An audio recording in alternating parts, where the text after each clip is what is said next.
मैं बात करने वाला हूँ आपसे वेस्टीज में जो हेल्थ सप्लीमेंट्स की बहुत बड़ी रेंज है। और मतलब मैं तो लास्ट 5 ईयर से देख रहा हूँ, जब भी कोई नए डिस्ट्रीब्यूटर्स आते हैं तो उनको बड़े सारे क्वेरी रहते हैं कि सर किस बीमारी में क्या कॉम्बिनेशन दें। और कई बार क्योंकि हर आदमी मेडिकल बैकग्राउंड से नहीं है, डिफरेंट डिफरेंट बैकग्राउंड से लोग होते हैं। ऑल्दो वेस्टीज अपना ट्रेनिंग करते हैं, सीएनटी करते हैं, पर उसके बाद भी दिमाग में बहुत सारे डाउट्स होते हैं। और कई बार अलग अलग जगह से अगर आप यूट्यूब पर जाएंगे तो कोई कुछ और कॉम्बिनेशन बता रहा है, वेस्टीज में कोई बुकलेट है तो वहां पर कुछ कॉम्बिनेशन होते हैं, कुछ चीजें कॉमन होती हैं, राइट। लेकिन कहीं पे मतलब थोड़ा सा कंफ्यूजन भी हो जाता है कि कहाँ क्या दें क्या नहीं दें। सर बहुत सारे सप्लीमेंट्स हैं, 10 सप्लीमेंट बता दिए, 5 सप्लीमेंट बता दिए, इनमें कौन सा हमें देना चाहिए क्या नहीं देना चाहिए, राइट। तो आज मैं जो आपको बेसिक आइडिया आपको देने वाला हूँ वो उसका मैं आपको प्रोसेस बताऊंगा कि बेसिकली आपको कैसे जो चार्ट को कैसे फॉलो करना है, ठीक है। और डिपेंड करता है कि हम किस पर्सन से डील कर रहे हैं, राइट। सप्लीमेंट जिसको हम सजेस्ट करने वाले हैं, हमारा ऑब्जेक्टिव क्या है। तो थोड़ा सा मैं आप बताऊं, जब भी आप किसी को सप्लीमेंट सजेस्ट करते हैं, एडवाइस करते हैं, तो आपके जो टॉप ऑफ द ब्रेन होना चाहिए, आपके इंटेंशन बहुत प्योर होना चाहिए, इंटेंशन बहुत क्लियर होना चाहिए। इंटेंशन ये होना चाहिए कि हम कम से कम सप्लीमेंट्स में उसको ज्यादा से ज्यादा बेनिफिट कैसे दे सकते हैं। आई रिपीट कि हम उसे कम से कम और बेस्ट ऐसा क्या कॉम्बिनेशन दें जिससे उसको बेस्ट रिजल्ट मिल सके। ना कि ये नहीं होना चाहिए कि मैं फास्ट ट्रैक 8% कैसे जाऊं इससे, और मेरा डायरेक्टर में या एलओबी में कम पड़ रहा है, तो कैसे भी करके मैं इसको अच्छा कॉम्बिनेशन बना दूं 10-12 हज़ार रुपए का और मेरा टर्नओवर बढ़ जाए। माय डियर फ्रेंड्स, हम सब लोग ह्यूमन बींग्स है, राइट। मिस्टर नरेश, जो भी whosoever you are, please check your internet connection. My internet connection is perfectly fine. Aditya Gore is there, right? So अभी मैं रिक्वेस्ट करूंगा आपसे, चैट अभी बंद रखिएगा, लास्ट सेशन के बाद में मैं चैट रखूंगा जरूर। और जो भी आपके क्वेरीज हैं, क्वेश्चन है, मैं डिस्कस करूंगा। बट अभी का जो सेशन है, आप इसको बड़े ध्यान से सुनिएगा, समझिएगा। अगर आप पॉसिबल है तो नोट्स बनाइएगा, आपको अगर अच्छा लगता है तो स्क्रीनशॉट भी ले सकते हैं। पर बहुत ही इंटरेस्टिंग होने वाला है और आपको डिटेल में आज पता चलेगा, लॉजिकली पता चलेगा कि ये सप्लीमेंट जो कॉम्बिनेशन हमको बताए जा रहे हैं उनके के पीछे क्या लॉजिक है, और वही कॉम्बिनेशन क्यों आपको बताया जा रहा है, राइट। मैं जो आपको बता रहा हूँ ये based on my experience, based on Vestige trainings के आधार पर बता रहा हूँ। ये कोई 100% फुल एंड फाइनल नहीं है, इसमें 5 to 10% वेरिएशंस हो सकते हैं, राइट। आपको ऐसा नहीं है कि आपको अपना कॉमन सेंस भी यूज करना है, आपको अपना एक्सपीरियंस भी यूज करना है, राइट। मैं जो आपको बताऊंगा इससे आपको आइडिया लग जाएगा, पर हाँ इससे कुछ कम या ज्यादा भी कॉम्बिनेशन हो सकते हैं, डेफिनेटली होंगे। और बट मैंने बेस्ट ट्राई किया है कि मैं आपको एक रीजनेबल कॉम्बिनेशन बता पाऊँ जिससे आप लोगों को बेस्ट रिजल्ट दे सकें, ठीक है। सो मैं आपके साथ अपने स्क्रीन शेयर करता हूँ and let's move forward. Aditya, screen is visible ना? Sir visible sir. ओके, तो आप सबका स्वागत है आज के सेशन में। वेस्टीज के जो फूड सप्लीमेंट्स हैं, हम डिजीज वाइज बात करेंगे, किस किस बीमारी में जो मोस्ट कॉमनली बीमारियां हैं। अगर मैं आप सोचे कि सारी बीमारियों में एक दिन में आप सारे कॉम्बिनेशन बता दें तो पॉसिबल नहीं है, राइट। मैंने जो मेजर कॉमन डिजीजेज हैं, सबसे ज्यादा जो कॉमन प्रॉब्लम्स हैं, उनके ऊपर मैंने ये कॉम्बिनेशन क्रिएट मतलब बनाए हैं, ऑलरेडी प्लान बुक में है, बट फिर भी एक बार ट्राई किया है कि आपको एक क्विक शॉट मिल सके। तो सबसे पहले जो सबसे मोस्ट कॉमन डिजीज है हमारे देश में, राइट, वो है हाइपरटेंशन, हाई ब्लड प्रेशर। तो थोड़ा पहले समझते हैं ब्लड प्रेशर हाई क्यों होता है, बीमारी के पीछे रीजन क्या है, फिर आपको सप्लीमेंट का कॉम्बिनेशन समझ में आएंगे। देखिए, हमारी जो ब्लड प्रेशर बढ़ने का जो सबसे प्राइमरी रीजन होता है, मेजर रीजन होता है, वो है हमारी आर्टरी, जो हमारी खून की नलियां हैं। हमारे बॉडी के अंदर ब्लड को सप्लाई करने के लिए खून की नलियां रहती हैं, राइट। आर्टरीज होती हैं और वेन्स होती हैं। तो जो हमारा लंग्स है, लंग्स से प्योर ब्लड निकलता है, ऑक्सीजनेटेड ब्लड निकलता है, और हार्ट उसे पंप करता है पूरी बॉडी के अंदर, राइट। सिर से लेकर पैर तक पूरी बॉडी में डिस्ट्रीब्यूट होता है, जिसमें ऑक्सीजन होता है, ऑक्सीजनेटेड ब्लड। ये जो ब्लड का फ्लो होता है हमारी आर्टरीज के माध्यम से होता है। और जब हम पैदा हुए थे, जब हम इस दुनिया में आए थे, तो आप ये देख रहे हैं डायग्राम में कि हमारी आर्टरीज जो है बिल्कुल क्लीन थी, इसके अंदर कुछ भी कोलेस्ट्रॉल या कुछ भी डिपोजिशन नहीं था, बिल्कुल साफ था। लेकिन जैसे जैसे हमारी एज बढ़ती है, हम बाहर का खाना पीना खाते हैं, हम हमारे घरों में हम जो ऑयल यूज कर रहे होते हैं, हम जो प्रोसेस फूड खाते हैं, इन सब चीजों में क्या होता है, जो बैड कोलेस्ट्रॉल होता है या जो कुकिंग ऑयल होता है, उसके अंदर कुछ ऐसे हार्मफुल ऑयल को मिक्स कर दिया जाता है, जिसको हम बोलते हैं पाम ऑयल, राइट। तो वो जो बैड कोलेस्ट्रॉल होता है या पाम ऑयल है या कोई भी ऐसी चीजें जो आपकी बॉडी में डाइजेस्ट नहीं हो सकती हैं, राइट, वो धीरे धीरे करके आपकी आर्टरी में डिपॉजिट होना शुरू हो जाता है, राइट। अब ये डिपॉजिट होते होते, ये डिपॉजिट होने की प्रोसेस है, जैसे हमारे बैंक में एक रिकरिंग डिपॉजिट होते हैं ना, उस आपके बैंक अकाउंट में धीरे धीरे करके डिपॉजिट होता रहता है, ठीक वैसे ही हमारी आर्टरी के अंदर एक ये रिकरिंग डिपॉजिट जैसा शुरू हो जाता है, बैड कोलेस्ट्रॉल का डिपॉजिट होना। अब ये डिपॉजिट होते होते एक सर्टेन पीरियड ऑफ टाइम आता है जब एज 35-40 या जब ये 50-60% से ज्यादा डिपॉजिट हो चुका होता है। जब ये ज्यादा डिपॉजिट हो जाता है तो होता क्या है, हमारी आर्टरी का जो डायमीटर है, आर्टरी का डायमीटर कम हो जाता है।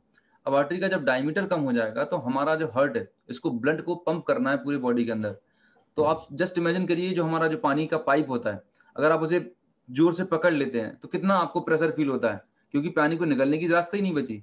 ठीक ऐसे ही हमारी आर्टरी के साथ में होता है। जब आर्टरी के अंदर बैड कोलेस्ट्रॉल डिपॉजिट होता है तो आर्टरी सक्रिय हो जाती है अंदर से, और आपके हार्ट को ब्लड को पंप करने में ज्यादा एफर्ट और ताकत लगानी पड़ती है। और यही वो रीजन है कि हमारा ब्लड का प्रेशर बढ़ जाता है। अब ब्लड प्रेशर बढ़ जाने से होता क्या है, हम डॉक्टर के पास जाते हैं, फिजिशियन के पास जाते हैं और हमारा रूटीन चेकअप कराते हैं हम। ठीक है, सबसे पहला चेकअप वो आपको क्या रिकमेंड करते हैं, लिपिड प्रोफाइल आपको रिकमेंड करते हैं, राइट, ईसीजी रिकमेंड करते हैं। ये सब करने के बाद वो आपको कुछ मेडिकेशंस देते हैं, राइट। मेडिसिन जो आपको दी जाती हैं, राइट, एक खून को पतला करने वाली मेडिसिन आपको मिलती है और एक बीपी को मेंटेन करने वाली मेडिसिन।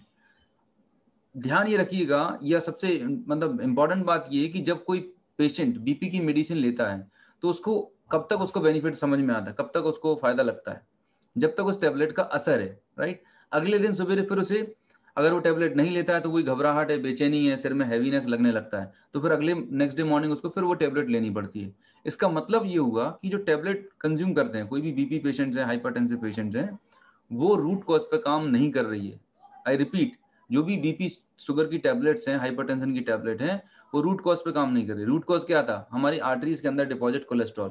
वो इस कोलेस्ट्रॉल को रिमूव नहीं करती है, वो सिर्फ टेम्परेरी कुछ टाइम के लिए हमारी आर्टरी का जो डायमीटर कम हो गया था उसको डायलेट कर देती है। अगर ये इतना छोटा सा डायमीटर, इसको बढ़ा देगी, ये कम डायमीटर था, इसको बढ़ा दिया। तो जब आर्टरी का डायमीटर बढ़ जाएगा तो आपके हार्ट को ब्लड को पंप करने में एफर्ट नहीं लगाना पड़ेगा। इससे क्या होता है, तो जो बीपी होता है वो कुछ टाइम के लिए नॉर्मल हो जाता है। So the point is that कि हम सालों साल, जब से बीपी डायग्नोज होता है, 5-10-15 साल तक दवाइयां खाते रहते हैं। और दवाइयों की जो सिचुएशन है ऐसी होती है कि पहले 2 टैबलेट शुरू होती हैं और जैसे जैसे बीमारी बढ़ती जाती है आपके नंबर ऑफ टैबलेट्स भी बढ़ते जाते हैं। इसका मतलब सिर्फ और सिर्फ सिम्प्टोमेटिक रिलीफ दिया जा रहा है, और पता चलता है कुछ टाइम के बाद हार्ट अटैक आ गया। डेफिनेटली जिन लोगों को बीपी शुगर की टैबलेट चल रही है उनको हार्ट अटैक भी आता है। फिर हार्ट अटैक के बाद ये देख रहे हैं बहुत कॉमन सा प्रोसीजर है जिसको हम बोलते हैं एंजियोप्लास्टी।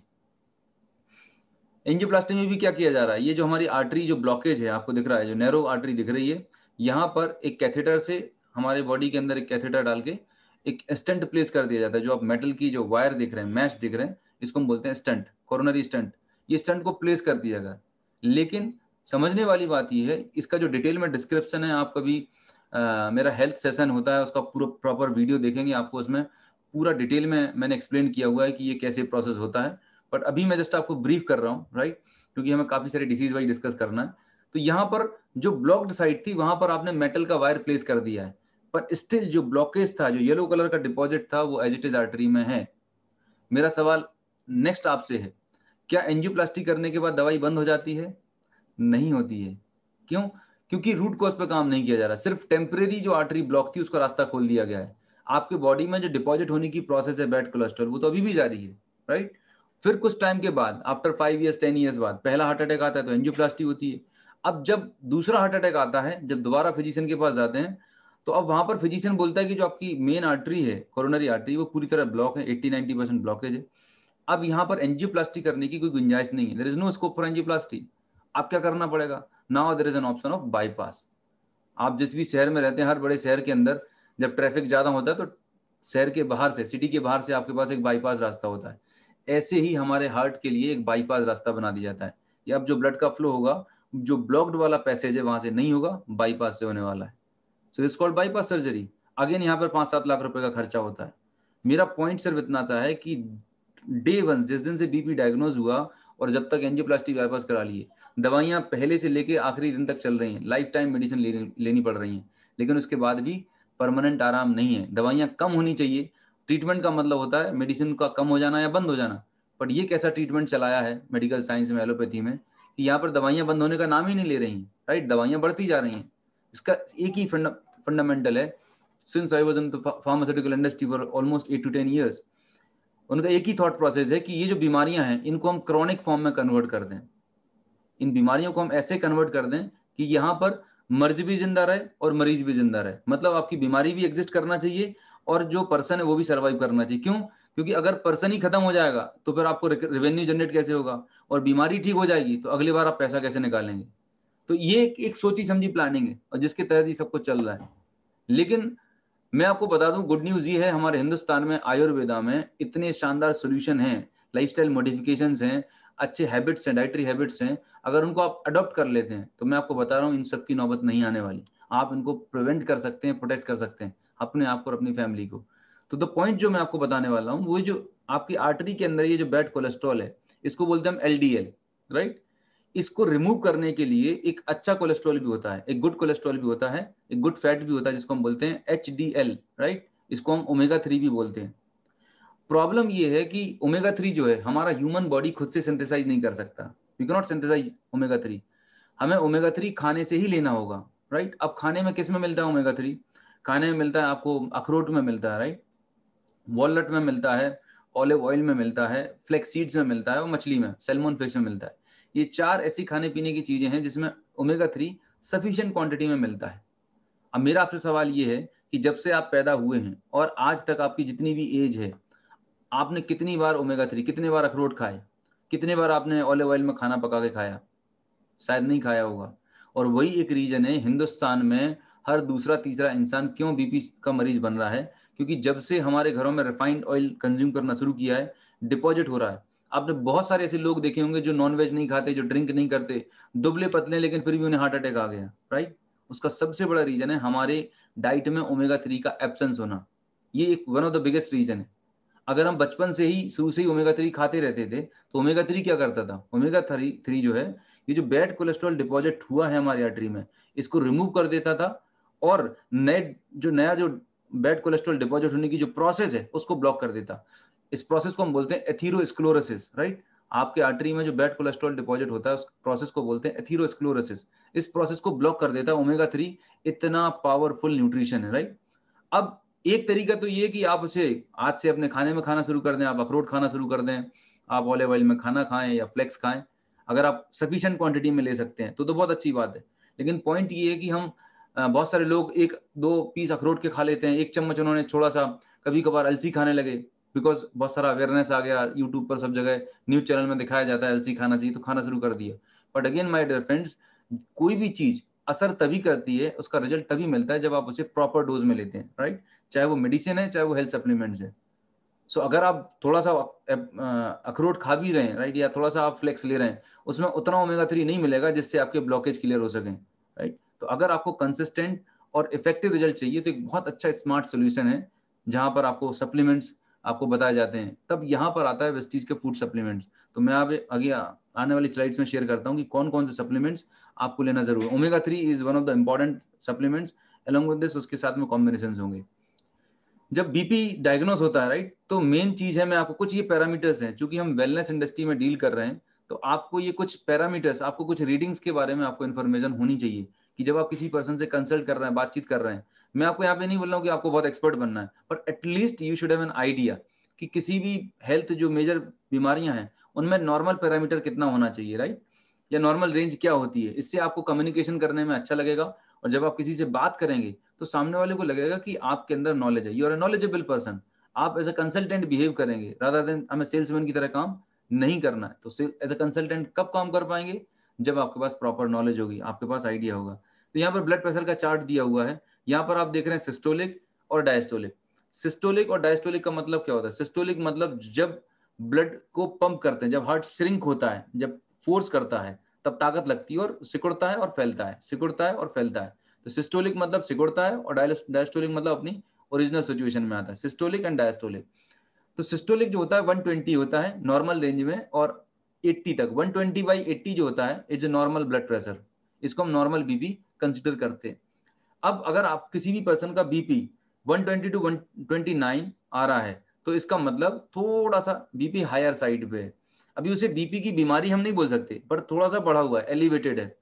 अब 130 से 139 जा रहा है तो हाई ब्लड प्रेशर है, अब वो बीपी की कैटेगरी में आ जाएगा, राइट। जो सिस्टोलिक है 130 to 139, डायस्टोलिक 80 to 89 के बीच में होगा, तो it can be considered as a high blood pressure category 1। फिर उसके बियॉन्ड जाता है 140 से अबव जाएगा तो हाई ब्लड प्रेशर कैटेगरी 2, और 180 अबव जा रहा है, इसका मतलब बहुत ही क्रिटिकल सिचुएशन है, हमें तुरंत मेडिकल सलाह लेने की जरूरत पड़ती है, राइट। तो ये बीपी की रीडिंग्स होती हैं। जनरल रीडिंग, जनरल कितना होना चाहिए, 120/80 is a normal blood pressure. अब इसके नीचे जा रहा है तो उसे लो बीपी बोलेंगे, इससे हायर साइड जा रहा है तो हाई बीपी बोलते हैं, राइट। तो दोनों तरह की प्रॉब्लम होती है, हाइपरटेंशन होता है और हाइपोटेंशन, लो बीपी और हाई बीपी। पर ज्यादातर केसेस जो होते हैं, majority of the cases you will find of hypertension. अब डॉक्टर जो सजेस्ट करते हैं आपको लिपिड प्रोफाइल की, ये जो रिपोर्ट होती है, ब्लड टेस्ट हम करवाते हैं और हमारा कोलेस्ट्रॉल की हम जांच कराते हैं, तो उसमें कुछ पैरामीटर्स आते हैं, लिपिड प्रोफाइल होती है। लिपिड तो एक तरीके का कोलेस्ट्रॉल है, पर कोलेस्ट्रॉल की कुछ वेराइटीज होती हैं। तो यहाँ पर जो पहला पैरामीटर दिख रहा है टोटल कोलेस्ट्रॉल, राइट। जो डिजायरेबल रेंज है, फर्स्ट रेंज आप दिख रहे हैं, बॉर्डर लाइन और हाई रिस्क, ये 3 लाइन आप देख रहे होंगे। पहला है डिजायरेबल, मतलब इतना होना चाहिए। बॉर्डर लाइन मतलब यहाँ पर आपको थोड़ा सा कॉशियस होने की जरूरत है। और हाई रिस्क मतलब इस बॉर्डर लाइन से अगर थोड़ा बाहर जाएंगे तो आपको ये बीमारी हो चुकी है और आपको तुरंत मेडिकल एडवाइस लेने की जरूरत है। So this is what desirable, border line and high risk. Cholesterol का जो रेंज है लेस देन 200 mg पर डेसीलीटर होना चाहिए। जब आपकी ब्लड रिपोर्ट आती है, जनरली किसी भी रिपोर्ट में ये रेफरेंस रेंज लिखी रहती है, टेस्ट रेंज लिखी रहती है और रेफरेंस रेंज लिखी रहती है। तो यहाँ पर लेस देन 200 mg कोलेस्ट्रॉल होना चाहिए। ट्राइग्लिसराइड जो होते हैं, ये सब के सब जो हैं, ट्राइग्लिसराइड भी अगेन हार्मफुल होता है हमारे बॉडी के लिए। अगर ये टीजी लेवल बढ़ रहा है तो ये इंडिकेट कर रहा है कहीं ना कहीं हाइपरटेंशन की प्रॉब्लम या आने वाले टाइम में कार्डियोवास्कुलर डिजीज होने वाली है। तो ये लेस देन 150 होना चाहिए डिजायरेबल। एचडीएल जो होता है, एचडीएल हाई डेंसिटी लिपोप्रोटीन, ये होता है गुड कोलेस्ट्रॉल। एचडीएल जो होता है वो गुड कोलेस्ट्रॉल होता है, और एलडीएल जो होता है ये बैड कोलेस्ट्रॉल होता है, राइट। तो ये जो रीडिंग्स हैं, इन रीडिंग के हिसाब से हमें होना चाहिए। और आइडियली तो मैं आपको बोलूंगा कि एनुअली आपका एक बार कंप्लीट बॉडी चेकअप आपको कराते रहना चाहिए, जिससे आपकी बर्थडे हो सकती है या आपका एक फैमिली का कोई भी एक मंथ आप फिक्स कर लें, एनुअल डेट फिक्स कर लें, जिससे आपके पास रिकॉर्ड हो। इससे फायदा ये होता है कि जब आप एनुअल अपना चेकअप कराते हैं तो you are aware of the fact कि आपकी अगर ब्लड रिपोर्ट से फॉर एग्जांपल कोलेस्ट्रॉल का लेवल लेस देन 200 होना चाहिए, पर आपकी रिपोर्ट में 220 आया या 210 आया, इसका मतलब अभी आपको तुरंत करेक्टिव मेजर्स लेने की जरूरत है। क्योंकि अगर आपने अभी कंट्रोल नहीं किया तो आने वाले टाइम में ये 240 250 चला जाएगा and you will be under risk. So जब आप स्क्रीनिंग कराते रहते हैं एनुअली, तो आपको ये पैरामीटर से पता चलता है कि आपकी बॉडी की करंट सिचुएशन क्या है। और अगर कुछ भी पैरामीटर थोड़ा डिस्टर्ब हो रहा है, तुरंत अपनी लाइफस्टाइल को मॉडिफाई करके सही तरीके के सप्लीमेंट लेके अच्छा रूटीन फॉलो करके आप उस बीमारी से अपने आप को प्रोटेक्ट कर सकते हैं। सो ये कुछ बेसिक टेक्निकल पैरामीटर्स होते हैं जब हम बीपी की बात कर रहे होते हैं। नाउ बात आती है कि सर क्या कॉम्बिनेशन देना चाहिए, राइट। तो मैंने सबसे पहला कॉम्बिनेशन बनाया थंब रूल। बीपी हो, शुगर हो, थायराइड हो, मतलब मेजोरिटी ऑफ डिजीजेज में ये सप्लीमेंट्स सबसे इंपॉर्टेंट है। ओमेगा 3 होना बहुत जरूरी है। मतलब क्रेल ऑयल, फ्लेक्स ऑयल और कोकोनट ऑयल, ये मैंने लिखे हैं प्रायोरिटी। सबसे टॉप प्रायोरिटी पे अगर किसी को सजेस्ट करना है तो क्रेल ऑयल, सेकंड प्रायोरिटी पे देना है तो फ्लेक्स, और थर्ड प्रायोरिटी पे क्रेल ऑयल। फ्लेक्स और क्रेल में आप कुछ भी कर सकते हैं, बट अगर इन तीनों में अगर आप सबसे पूछेंगे बेस्ट क्या है सर, तो curl oil is the best. ये ओमेगा 3 का सबसे बेस्ट बायो अवेलेबल फॉर्म होता है। अब यहाँ पर एक चैलेंज आता है कि सर अगर कोई वेजिटेरियन है तो क्या करें, तो डेफिनेटली आपको फिर फ्लेक्स ऑयल या कोकोनट ऑयल की तरफ जाना पड़ेगा। अगर किसी को वेज नॉन वेज का फर्क नहीं पड़ता तो गो हेड फॉर क्रेल ऑयल, पहला पैरामीटर। दूसरा पैरामीटर, अगर आप किसी ऐसे पर्सन को मिल रहे हैं जो अफोर्डिंग नहीं है, हमेशा ध्यान रखिएगा कि जब आप किसी से आप कंसल्ट करते हैं, डिस्कस करते हैं, उसकी हेल्थ के बारे में जानते हैं, सबसे पहले आपको उसकी फाइनेंशियल सिचुएशन अंडरस्टैंड करनी कि उसका प्रोफेशनल बैकग्राउंड क्या है, उसकी सोशल इकोनॉमिक स्टेटस क्या है, वो कितने तक अफोर्ड कर सकता है। तो हमेशा आपको उसकी जगह बैठ के आपको देखना है कि वो कितना अफोर्ड कर सकता है और आप कितना अच्छा कॉम्बिनेशन मिनिमम में बना के दें जिससे उसको अच्छे रिजल्ट मिले, राइट। तो अफोर्डेबिलिटी फैक्टर भी यहाँ पे काम करता है। अब जैसे क्रेल ऑयल की बात करूं तो 1000 रुपीज का बॉटल आता है, लेकिन फ्लेक्स ऑयल आता है 500 की बॉटल, राइट। और आपको लग रहा है कि मुझे 2 से 3 कॉम्बिनेशन देना है, 1000 से 1500 का मुझे सप्लीमेंट देना जरूरी है, तो फिर यहां पर हमें अपना कॉमन सेंस यूज करना है। तो 2 चीजें, सबसे पहले तो आपने पर्सन को आइडेंटिफाई किया, पहले डिसीज आइडेंटिफाई किया, फिर डिसीज की सीवियरिटी, वो कितनी कॉम्प्लिकेटेड डिसीज है, उसके बाद उसकी फाइनेंशियल सिचुएशन। इन तीनों को ध्यान में रखते हुए आपको कॉम्बिनेशन आपको सजेस्ट करने। अब यहाँ पर मैंने जितने चार्ट में बताए हैं, जरूरी नहीं है आपको सारे कॉम्बिनेशन देना बहुत जरूरी हो, पर एटलीस्ट किसी भी चार्ट में शुरू के जो 3 कॉम्बिनेशन है, 3 प्रोडक्ट्स, ये तो मैंडेटरी है, एसेंशियल है, ये तो देना ही देना है। उसके बाद अगर पेशेंट अफोर्डिंग है, वो कंज्यूम करना चाहता है, लेने के लिए इंटरेस्टेड है, तो आप फिर उसमें लेटर ऑन चौथा, पांचवा, छठवां सप्लीमेंट भी आप ऐड कर सकते हैं। पर शुरू के 3 और 4 सप्लीमेंट किसी भी डिजीज में अगर आप देखेंगे चार्ट में, तो ये टॉप मोस्ट प्रायोरिटी पे देना ही देना, ये टॉप प्रायोरिटी पे। उसके बाद फिर उनको एज पर उस पेशेंट रिक्वायरमेंट, एज पर उसकी सीवियरिटी के हिसाब से आपको कॉम्बिनेशन चूज करना है। सो क्रिल, कोकोनट और फ्लेक्स, ये कोई भी एक दे सकते हैं, एक एक देना है, आफ्टर मील देना है। आयुशांति का प्रो कार्ड है। प्रो कार्ड के अंदर अर्जुन की छाल होती है, अश्वगंधा होता है, और भी काफी सारे, गार्लिक होता है, ये आपके लिपिड प्रोफाइल को मेंटेन करने में हेल्प करता है। Coenzyme Q10 again cardiac muscles के लिए बहुत एसेंशियल होता है। Spirulina again it's multivitamin, right. L arginine heart के लिए one of the best tonic माना जाता है, और ये आप एक पाउच 200 ml पानी में सुबह ब्रेकफास्ट के टाइम पे दे सकते हैं, एंड कुकिंग जो करनी है राइस ब्राइन ऑयल में। सो ये एक बेसिक कॉम्बिनेशन था हाइपरटेंशन, जिन लोगों को बीपी हाई है।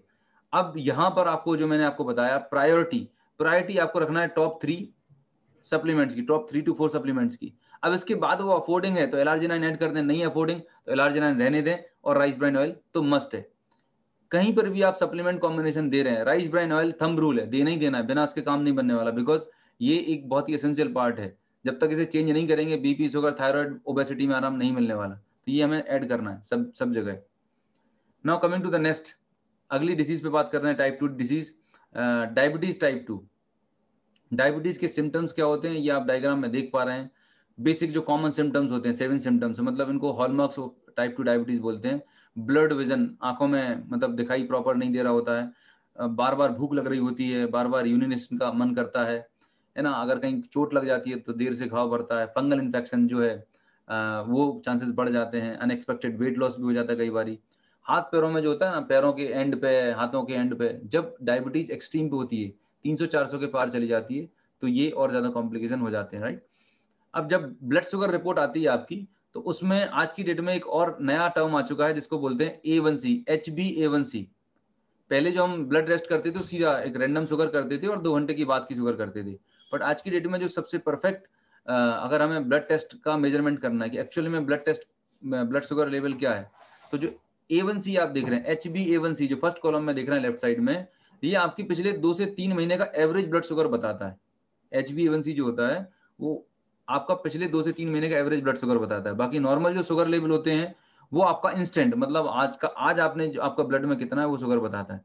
तो अगर आपको डायबिटीज मॉनिटर करनी है तो ग्लूकोमीटर से तो आप रेगुलर बेसिस पे करते हैं, बट जो सही तरीका है वो HbA1c है, जो आपको एक मेजर्ड आइडिया देता है ब्लड शुगर लेवल का। तो जिनको नॉर्मल लोगों को अगर देखा जाए ब्लड टेस्ट में, अगर आपका HbA1c 5 है तो कोई प्रॉब्लम वाली बात नहीं, आपका शुगर लेवल नॉर्मल है। नॉर्मल पर्सन की शुगर जो है, फास्टिंग मतलब रात को सोए और सुबह बिना कुछ खाए अगर आपने ब्लड टेस्ट कराया तो अराउंड 100 और उसके बिलो होना चाहिए, 99 और उसके बिलो होना चाहिए।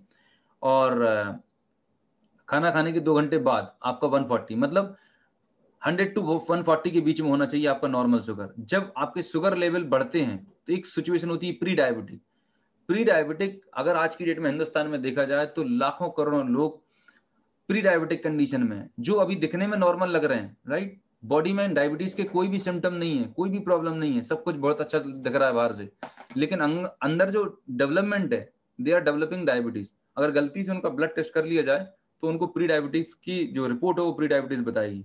तो मैं अगेन बार बार आपको यही बोल रहा हूँ कि अगर आपने ब्लड टेस्ट कराया एनुअली और आपका ब्लड शुगर 100 to 125 में निकल रहा है, राइट, या 140 to 150 199 के, तो ये इंडिकेट कर रहा है कि बॉस आपकी बॉडी में डायबिटीज की बीमारी होने वाली है। अगर आपने अपनी लाइफस्टाइल को नहीं सुधारा, अपने खान पान को सुधारा नहीं, तो ये सबसे बढ़िया पॉइंट होता है कि आप अपनी बीमारी को रिवर्स कर सकते हैं, अपने आप को ठीक कर सकते हैं। पर चूंकि हम इस चीज को इग्नोर करते हैं, ध्यान नहीं देते हैं, और हमें तब पता चलता है जब चीजें एक्सट्रीम कंडीशन पे बिगड़ चुकी होती हैं। तो डायबिटीज जब आपका जो HbA1c है 6.5 या इससे ज्यादा निकलता है तो ये डायबिटिक कंडीशन होती है।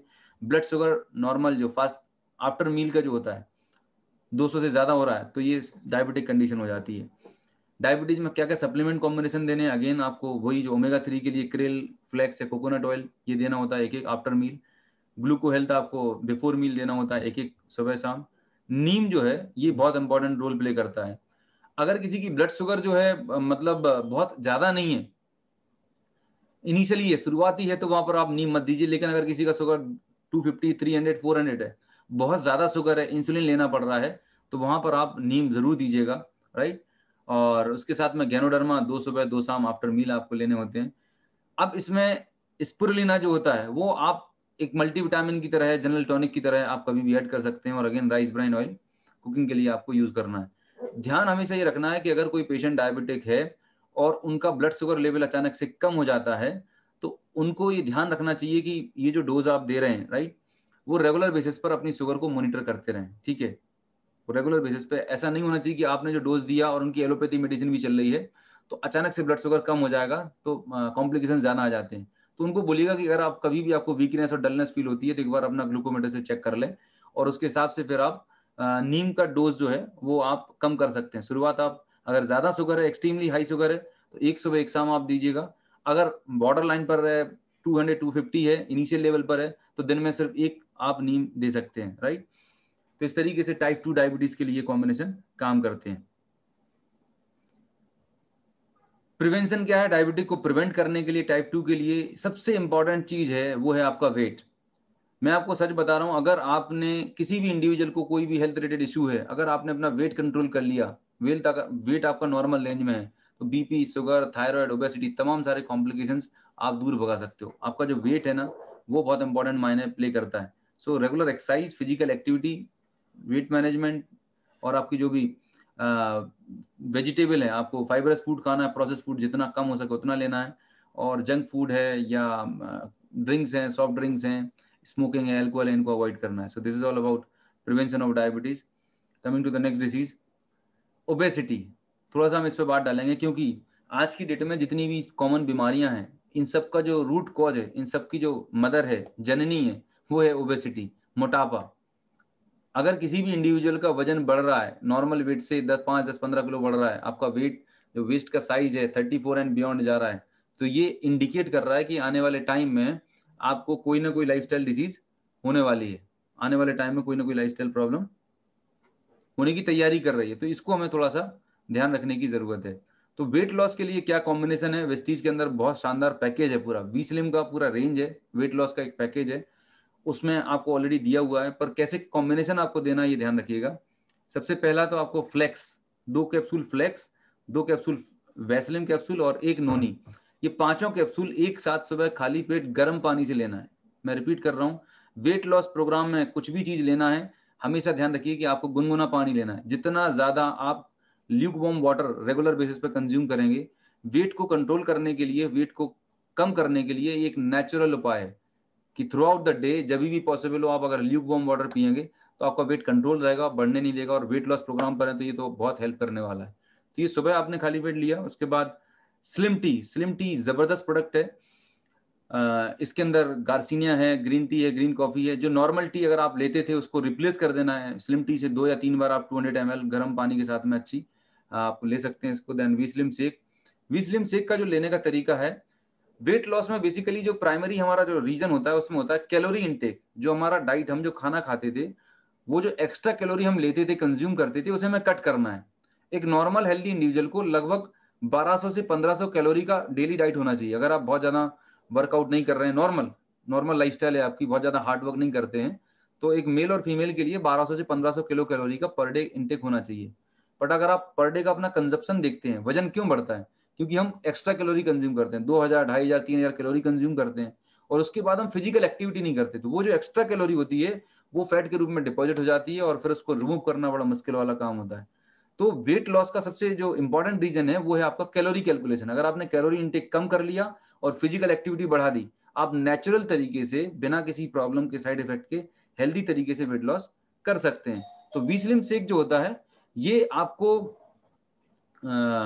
अपना जो मील है उसको रिप्लेस कर देना है। ये वी स्लिम शेक अपने आप में कंप्लीट फूड की तरह काम करता है। तो रिकमेंड तो ये है कि दिन में आपके जो 2 मील हैं, एक तो ब्रेकफास्ट और दूसरा डिनर, ये 2 मील है आपको रिप्लेस कर देना है वी स्लिम से। अगर चलो 2 नहीं कर पा रहे तो एटलीस्ट 1 मील आप जरूर रिप्लेस करिएगा। और बेस्ट ये है कि आप रात का डिनर स्किप कर दें और उसकी जगह वी स्लिम शेक लें। अगर आप 2 मील रिप्लेस कर सकते हैं तो इससे अच्छा कुछ हो ही नहीं सकता। तो जो डेली रूटीन होगा आपका वो क्या होगा? सुबह ब्रेकफास्ट, सुबह आप उठे, सुबह सबसे पहले शुरुआत हुई flax oil, V slim noni capsule, सुबह खाली पेट गर्म पानी से ले लिया। उसके बाद वी स्लिम टी ले ली। आफ्टर दैट आपका जो ब्रेकफास्ट टाइम होता है आपने वी स्लिम शेक लिया। लंच के टाइम पे आपका जो भी जो नॉर्मल फूड होता है, दाल चावल सब्जी रोटी जो भी होता है, वो आपने कंज्यूम कर लिया, और रात का जो डिनर था वो डिनर प्रॉपर नहीं करना, उसकी जगह आपको बी स्लिम शेक लेना होता है, राइट।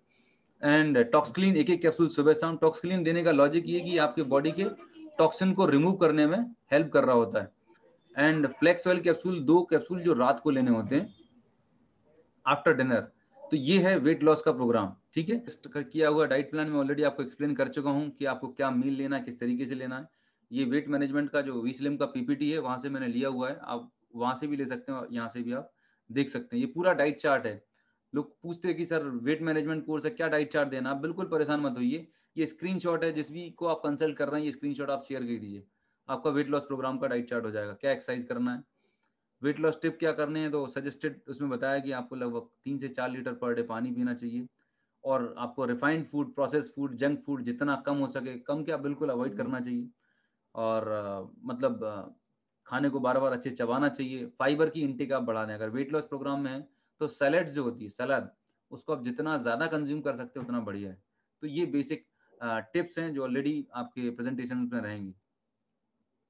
अगली जो हेल्थ रिलेटेड प्रॉब्लम आती है थायराइड, राइट। थायराइड में भी 2 तरह की बीमारियां होती हैं। थायराइड हमारे नेक के अंदर, गले के पास एक बटरफ्लाई शेप ग्लैंड होती है, और इसमें से काफी सारे हार्मोन प्रोड्यूस होते हैं, T3, T4, TSH। Excuse me.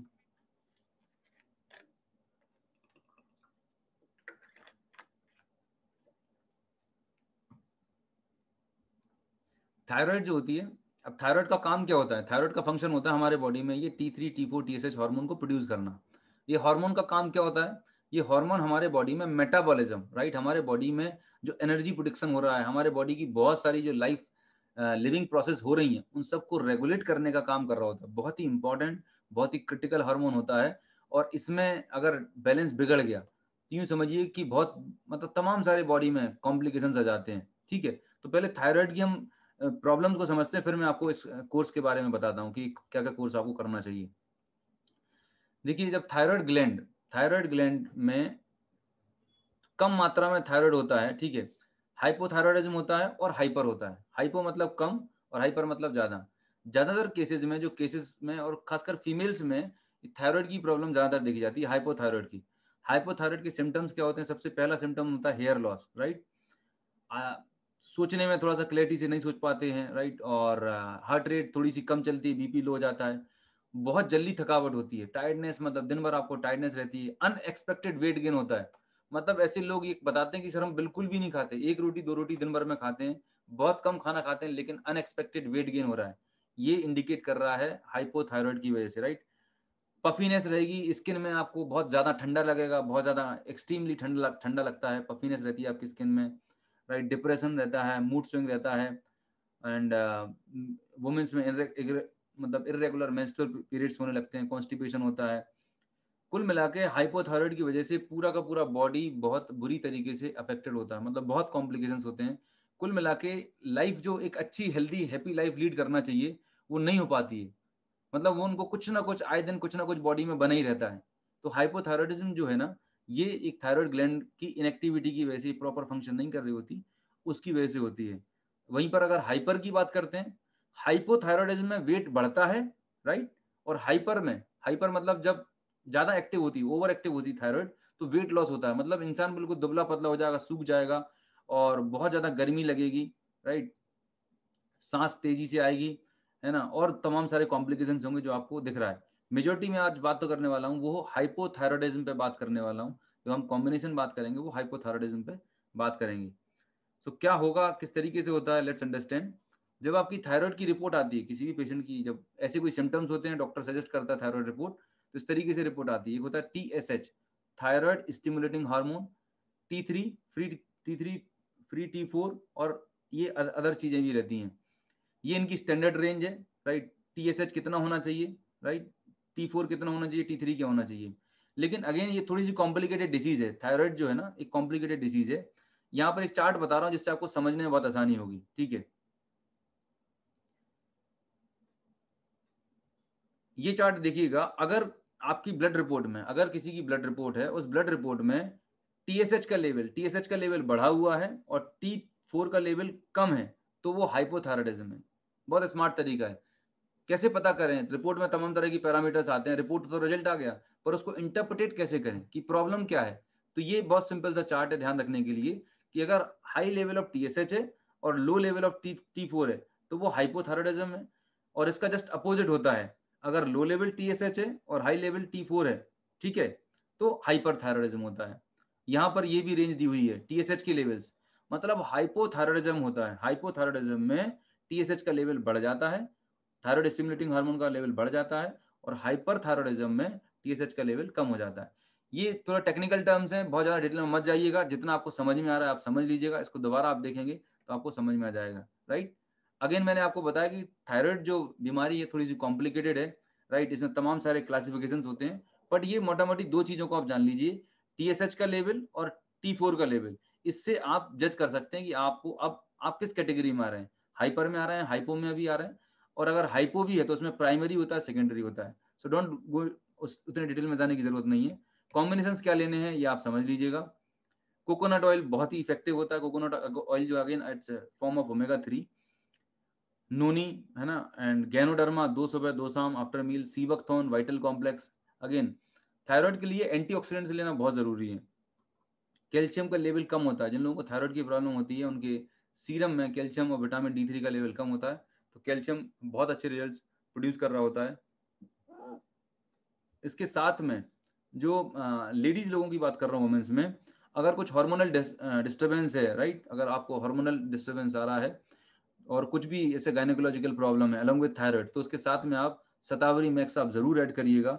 ये आपकी पूरी मतलब बायोलॉजिकल साइकिल को, हार्मोनल साइकिल को मेंटेन करने में हेल्प करेगा, मतलब it's a queen of herbs बोला जाता है, और महिलाओं के लिए मतलब shatavari is one of the best herb, एक सबसे बढ़िया आयुर्वेदिक चीज अवेलेबल है जो आप लॉन्ग टर्म ले सकते हैं, थ्रू आउट द लाइफ ले सकते हैं, इसकी कोई प्रॉब्लम नहीं है, कोई साइड इफेक्ट नहीं है, right. Rice bran oil again it's mandatory, हमें लेना ही लेना होता है। तो ये हमने बात करी हाइपोथायराइड की, थायराइड की वेरियस सिम्टम्स हमने बात करी। अब हम बात करते हैं आर्थराइटिस के बारे में। आर्थराइटिस मतलब जोड़ों का दर्द।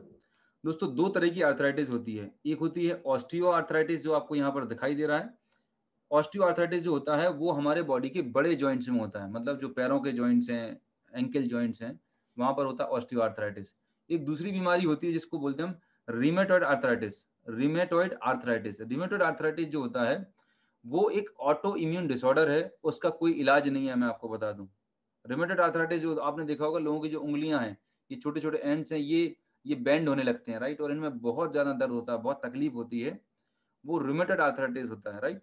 आप कंफ्यूज मत होइएगा, आर्थराइटिस दो तरीके की होती है। एक होती है ऑस्टियो आर्थराइटिस जो आपके बॉडी के बड़े जॉइंट्स में होती है, बड़े जॉइंट्स में होती है वो ऑस्टियो आर्थराइटिस।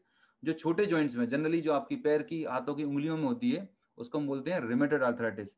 रिमेटेड आर्थराइटिस का कहीं पर भी कोई इलाज नहीं है, ये एक ऑटो इम्यून डिसीज है। ऑटो इम्यून का मतलब ये होता है कि जब हमारा इम्यून सिस्टम हमारे ही अगेंस्ट में, आपकी बॉडी आपके अगेंस्ट में ही कुछ एंटीबॉडीज बनाने लगती है, आपकी बॉडी को डैमेज करने लगती है, तब ये रिमेटॉइड आर्थराइटिस होती है। बहुत पेनफुल सिचुएशन होती है, इसको सिर्फ मेंटेन किया जा सकता है, इसको कंट्रोल कर सकते हैं, पर कोई क्योर नहीं है आज की डेट में रिमेटॉइड आर्थराइटिस की। मेडिकल रिसर्च जारी है, बट हाँ उसमें इम्यूनोसप्रेसिव ड्रग्स दिए जाते हैं। तो मैं जो आपसे बात कर रहा हूँ वो मेजरली जोड़ों में दर्द, कमर में दर्द, हिप जॉइंट या बड़े जोड़ों में दर्द जो रहता है मेजर जॉइंट्स में, वहां होता है ऑस्टियोआर्थराइटिस। जहां पर ऑस्टियोआर्थराइटिस का जो मेजर रीजन है बेसिकली, ये एक ऐसी बीमारी है जो उम्र के साथ होने वाली है, एज रिलेटेड डिजीज है। जैसे जैसे हमारी उम्र बढ़ती है, हमारे जॉइंट्स के अंदर जो लिक्विड होता है, साइनोवियल फ्लूइड होता है, हमारा जो कार्टिलेज होता है, वियर टियर होता है, घिसने की वजह से ये खत्म हो जाता है, और जब हड्डियां आपस में टकराती हैं तो जोड़ों में दर्द और स्वेलिंग होती है। ऑस्टियोआर्थराइटिस का सबसे बड़ा रीजन भी बताऊं, वेट, ओवरवेट होना। बहुत सारे लोगों ने, आपने देखा होगा, जिन लोगों का वजन बढ़ा रहता है, जिनका बहुत ओवरवेट हो चुके हैं, चल फिर नहीं पा रहे हैं, उनको आर्थराइटिक प्रॉब्लम तो रहती रहती है। अब जब आप ऐसे लोगों से कंसल्ट करते हैं तो हमेशा ध्यान रखिएगा, कभी भी आप किसी को सप्लीमेंट सजेस्ट करते हैं तो remember one thing, thumb rule, किसी भी बीमारी का रूट कॉज क्या है, वो प्रॉब्लम जो सामने वाले को भी हो रही है, जोड़ों में दर्द हो रहा है, तो जोड़ों में दर्द होने के पीछे लॉजिक क्या है, तो जब आप उस लॉजिक पे जाएंगे तो आप उनको सही तरीके से गाइड कर पाएंगे। तो मैं सबसे पहले किसी से भी जब डिस्कस करता हूँ हेल्थ को लेके, तो आई ट्राई टू अंडरस्टैंड कि वो जो आज प्रॉब्लम फेस कर रहे हैं, जो अभी उनको सिम्टम्स हैं, वो सिम्टम्स क्यों हुए, उनकी लाइफस्टाइल क्या रही, उनके पीछे उसका क्या रीजन हो सकता है। तो जॉइंट पेन जो प्रॉब्लम है, तो आप सबसे पहले चेक करिए कि सामने वाला ओवरवेट तो नहीं है। अगर वो ओवरवेट है, आप कितना भी आर्थराइटिस का, जोड़ों के दर्द की आप सप्लीमेंट दे दें, कुछ भी ट्रीटमेंट कर लें, इंजेक्शन लगा दें, पेन किलर क्रीम लगा दें, कभी भी आराम नहीं मिल सकता। जब तक कोई पर्सन अपना वेट लॉस नहीं करेगा, उसको जॉइंट पेन में आराम कभी नहीं मिल सकता। टीवी में बहुत सारे ऐड आते हैं, ऐसा करना वैसा करना। यू नीड टू अंडरस्टैंड, सी हमारे बॉडी की जो है वो कैपेसिटी है, हमारे जॉइंट की जो है एक कैपेसिटी होती है। सी फॉर एग्जांपल आपकी हाइट है 5 फुट 6 इंचेज है, आपका जो जॉइंट है इसकी कैपेसिटी है 65 टू 70 केजी वेट को मैनेज करने की। लेकिन अगर इस पर 20 केजी एक्स्ट्रा डाल दिया जाए तो कितने दिन तक ये वेट झेलेगा? 1 साल, 2 साल, 3 साल। जब ज्यादा लंबे समय तक ओवरवेट रहेगा तो उसकी वजह से क्या हो जाएगा, यहाँ पर गैप कम हो जाएगा और ये बोन घिसने लगेगी, कार्टिलेज खत्म हो जाएगी। तो ऑस्टियोआर्थराइटिस में अगर आपको लग रहा है कि किसी का वेट बहुत ज्यादा है तो उनको पहले वेट लॉस प्रोग्राम पे लेके आइएगा, फिर उसके बाद उनको ऑस्टियो मतलब जॉइंट पेन का देंगे। आई एम टेलिंग यू, उनको 101% मतलब मैक्सिमम रिजल्ट मिल जाएंगे। क्या कॉम्बिनेशन है आपकी स्क्रीन के सामने है। यहाँ पर फ्लेक्स ऑयल क्यों दिया गया है? फ्लेक्स ऑयल जो होता है ओमेगा 3 होता है, बेसिकली आपके जॉइंट की फ्लेक्सिबिलिटी बढ़ाता है। दूसरा, ये एंटी इन्फ्लेमेटरी का काम करता है। फ्लेक्स ऑयल है, कोकोनट ऑयल है, ओमेगा 3 का काम होता है एंटी इन्फ्लेमेटरी। आपके बॉडी में कहीं पर भी पेन है, स्वेलिंग है, दर्द है, अंदर कहीं पे भी दर्द हो रहा है, तो ये आपके दर्द को कम करने में हेल्प करता है। कैल्शियम अगेन बोन्स के लिए बहुत जरूरी होता है। ग्लूकोसामाइन, ये आपके जॉइंट हेल्थ को इंप्रूव करता है। नोनी, राइट। कोलाजन जो होता है, कोलाजन बेसिकली जो आपके जो लिक्विड होता है, साइनोवियल फ्लूइड होता है, राइट, इसको रीजनरेट करने में हेल्प कर रहा होता है। और राइस ब्राइन ऑयल अगेन। ध्यान रखिए, जब आप किसी को जॉइंट के लिए आप सप्लीमेंट सजेस्ट करते हैं, एक्चुअली लोग जो आपको मिलेंगे वो ऐसे लोग होते हैं जो 1 साल, 2 साल, 5 साल से ऑलरेडी सारी चीजें अपना चुके हैं, परेशान हो चुके हैं, फ्रस्ट्रेटेड हो चुके हैं। वो बोलते हैं कि सर कोई 1 महीने के अंदर, 15 दिन के अंदर कोई रिजल्ट मिल जाए। तो कभी भी आप एक्साइटमेंट में ऐसे लोगों को सप्लीमेंट रिकमेंड मत कीजिएगा। उनको ये बताइएगा कि ये जॉइंट की प्रॉब्लम जब आप पिछले 5 साल से झेल रहे हैं और ये 5 साल में नहीं हुई, इस प्रॉब्लम को डेवलप होने में 10 से 15 साल लगे, तो 1 महीने में कोई मैजिक नहीं होने वाला। जब भी आप ज्वाइंट के लिए किसी को सजेस्ट करते हैं, इवन किसी के लिए भी, पर ज्वाइंट के लिए मैं स्पेशली बोल रहा हूँ क्योंकि लोग यहाँ पर पैनिक ज्यादा होते हैं, उनको तुरंत रिजल्ट चाहिए रहता है। तो वहां पर आपको काउंसिल करने की जरूरत है कि एटलीस्ट 3 मंथ आपको एट ए सिंगल शॉट तो कोर्स लेना होगा और इसको 6 महीने से साल भर रेगुलर करना होगा, तब जाके आप कोई रिजल्ट एक्सपेक्ट कर सकते हैं। 3 महीने में सर कितना रिजल्ट आएगा, हम ये बात कर सकते हैं 5 to 10%। अगर आपको 5 to 10% इंप्रूवमेंट समझ में आता है, यू कैन कंटिन्यू। अगर आपको इंप्रूवमेंट समझ में नहीं आता तो वहीं पे स्टॉप कर दीजिएगा, राइट। तो इस तरीके से आप उन्हें, मतलब उनकी एक्सपेक्टेशन को जो हाई रहती है उसको नॉर्मल लेवल पे लेके आके उनको बताना है। अब कई बार क्या होता है कि जब लोगों को आप ग्लूकोसामाइन सजेस्ट करते हैं, राइट, तो कुछ लोगों को पेन बढ़ जाता है, जॉइंट पेन बढ़ जाता है, राइट। तुरंत फोन लगाते हैं कि सर अभी 3 दिन हुआ और जॉइंट जोड़ों का दर्द और बढ़ गया है। तो घबराइएगा नहीं। ग्लूकोसामाइन क्या होता है कि ये जब आपकी बॉडी में जाके काम कर रहा होता है, रिपेयरिंग वर्क कर रहा होता है, तो जॉइंट का पेन शुरुआत में 1 से 2 वीक के लिए बढ़ने वाला है। उनको आप इतना ही बोलिएगा कि जो फ्लेक्स ऑयल 1 सुबह 1 शाम ले रहे थे उसको डबल कर दें, राइट। और ग्लूकोसामाइन का डोज रेगुलर रखें, कोई दिक्कत वाली बात नहीं है, थोड़ा सा सेक कर लें, पर जो आपने सप्लीमेंट लिया है उसको कंटिन्यू करना चाहिए। ग्लूकोसामाइन के बारे में पर्टिकुलरली बोलना चाहूंगा, इसका डोज आपको 2 कैप्सूल सुबह 2 शाम को देना है। 500 मिलीग्राम ग्लूकोसामाइन एक रिकमेंडेड डोज होता है, इतना आपको एक बार में देनी चाहिए। और ग्लूकोसामाइन का इफेक्ट एटलीस्ट 90 डेज के बाद मिलना शुरू होता है। ये मॉलिक्यूल ही ऐसा है, इसका इफेक्ट जो होता है एटलीस्ट 90 डेज के बाद मिलना शुरू होता है। तो ज्वाइंट पेन के लिए जब आप रिकमेंड करें तो मेक श्योर कि आप उनको प्रॉपर एजुकेट करें पहले दिन से, सो दैट आप उन 15 दिन के बाद या महीने भर के बाद ये ना बोलें आपसे कि सर आपने सप्लीमेंट दिए थे मुझे कोई रिजल्ट नहीं मिला। डे 1 पर आप उन्हें क्लियर कर देंगे कि 90 डेज के बाद तो ये काम करना शुरू करता है और अगले 90 डेज में आपको इंप्रूवमेंट आना शुरू होता है, तो फिर वो आपसे लंबे समय तक कोर्स कंप्लीट करेंगे। This is all about arthritis.